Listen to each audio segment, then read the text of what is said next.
नमस्कार, कृषि जगत चैनल पर आपका स्वागत है।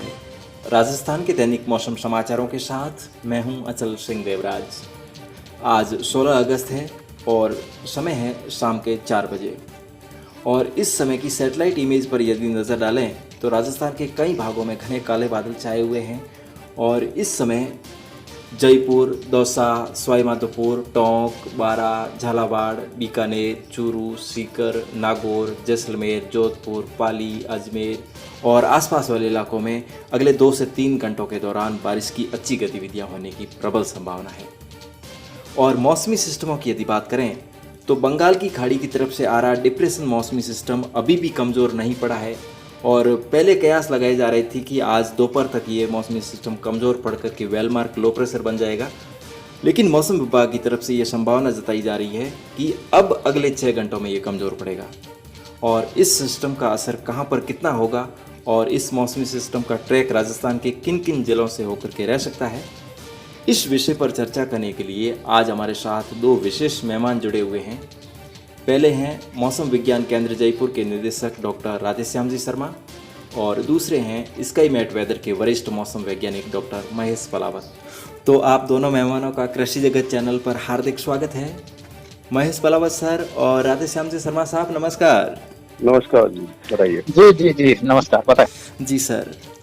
डॉक्टर राधेश्याम जी शर्मा साहब, सबसे पहले आपके पास लौटना चाहूँगा और सर आप बताएं कि दक्षिणी पूर्वी राजस्थान पर बने डिप्रेशन मौसमी सिस्टम का असर राजस्थान के क्षेत्रों में कैसा रहेगा? देखिए, फिलहाल जो अति गहरा कम दबाव का क्षेत्र जिसे डिप्रेशन बोलते हैं जी, फिलहाल south east Rajasthan Kota division के आसपास में ही बना हुआ है जी। और अगले 12 से 24 घंटों में ये धीरे धीरे पश्चिमी राजस्थान यानी जोधपुर, बीकानेर की तरफ आगे बढ़ेगा जी। और धीरे धीरे कमजोर भी होगा, मतलब डिप्रेशन से एक स्टेप नीचे वेलमार्क लो प्रेशर की कैटेगरी में होगा और उसके बाद में ग्रेजुअली ये और कमजोर होते हुए वेस्ट राजस्थान से भी क्रॉस करेगा। तो इसका असर जो है वो अगले 24 घंटों में तो पूर्वी राजस्थान के जो उदयपुर संभाग के डिस्ट्रिक्ट हैं, डूंगरपुर, बांसवाड़ा, सिरोही, जालौर और जोधपुर संभाग के जो डिस्ट्रिक्ट हैं, पाली और आसपास का जो इलाके हैं, इनमें कहीं कहीं भारी से अति भारी बारिश होने के चांसेस अभी भी बने हुए हैं। और डूंगरपुर, बांसवाड़ा और उदयपुर, सिरोही में कहीं कहीं एक्सट्रीमली हेवी रेनफॉल यानी 200 mm से भी ज्यादा रेन हो सकती है। वहीं कोटा डिवीजन के जिलों में भी अगले 24 घंटों तक जो है वो मानसून पूरी तरह से सक्रिय रहेगा और भारी बारिश का सिस्टम जारी रहेगा जी। और इसके बाद यदि देखें 17 अगस्त को तो ये सिस्टम जोधपुर और अजमेर संभाग के आसपास में रहेगा। तो इसका असर जो है वो साउथ वेस्ट राजस्थान में ज्यादा दिखना शुरू होगा, यानी जोधपुर संभाग के जितने भी डिस्ट्रिक्ट्स हैं, बाड़मेर, जालौर, जैसलमेर, जोधपुर और पाली वगैरह, नागौर, तो ये जो आसपास के डिस्ट्रिक्ट्स हैं इनमें अगले 24 घंटों बाद जो है वो वहां पर भी heavy to very heavy rainfall जो है वो जारी रहेगा। तो ओवरऑल इस सिस्टम का इम्पैक्ट नेक्स्ट 48 आवर्स तक ही रहेगा। 18-19 अगस्त से देखेंगे इसका असर पूरी तरह से खत्म होगा, विंड पैटर्न पूरा चेंज हो जाएगा। तो एक बार फिर से पूरी तरह से बारिश का या भारी बारिश का जो सिस्टम बना हुआ है ये एकदम से कम हो जाएगा।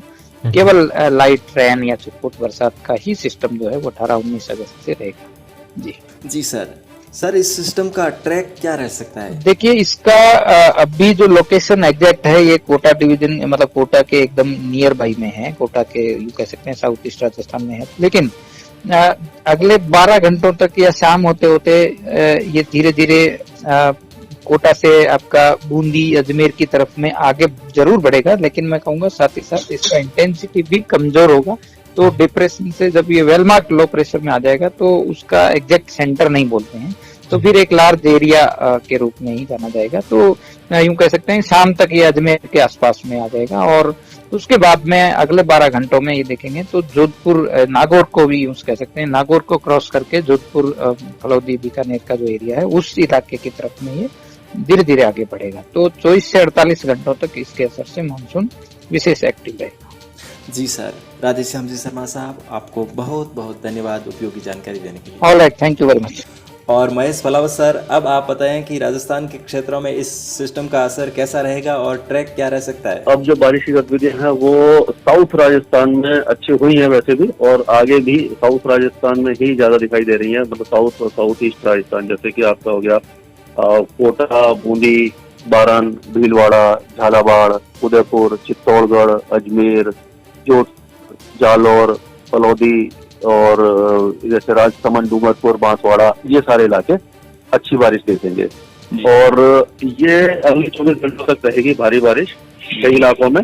उसके बाद जो वेदर एक्टिविटी है थोड़ी सी आप कह सकते हो कि और पश्चिम में हो जाएगी, पाकिस्तान के पास जैसलमेर, जोधपुर और जो उसके आसपास के इलाके हैं, और मतलब कि 18 तारीख को, और 19 तारीख से या 18 के शाम से ही फिर वेदर क्लियर होने लग जाएगा।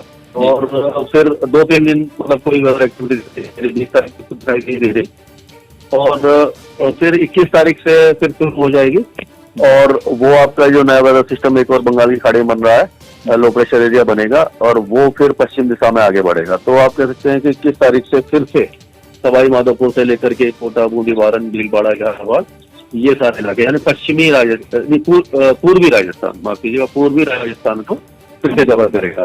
तो पश्चिमी राजस्थान को करना पड़ेगा। इसके चांसेस लग रहे हैं कि ये आपका जो सवाई माधोपुर से होता हुआ और जैसलमेर के नॉर्थ पे जाकर के पाकिस्तान में चला जाएगा। मतलब अजमेर और उसके आसपास से निकलता हुआ ये जैसलमेर के और उत्तर में होता हुआ और पाकिस्तान के ऊपर निकल जाएगा।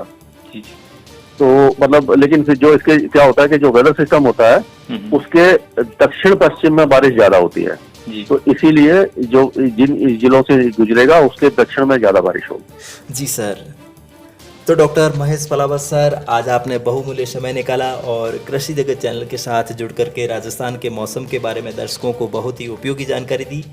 आपको बहुत बहुत धन्यवाद। ओके। और आदरणीय दर्शकों, इस समय राजस्थान के ज़्यादातर इलाकों में बारिश का दौर जारी है और इस सिस्टम से मुझे उम्मीद है कि राजस्थान के ज़्यादातर इलाकों में बारिश की कमी पूरी होगी।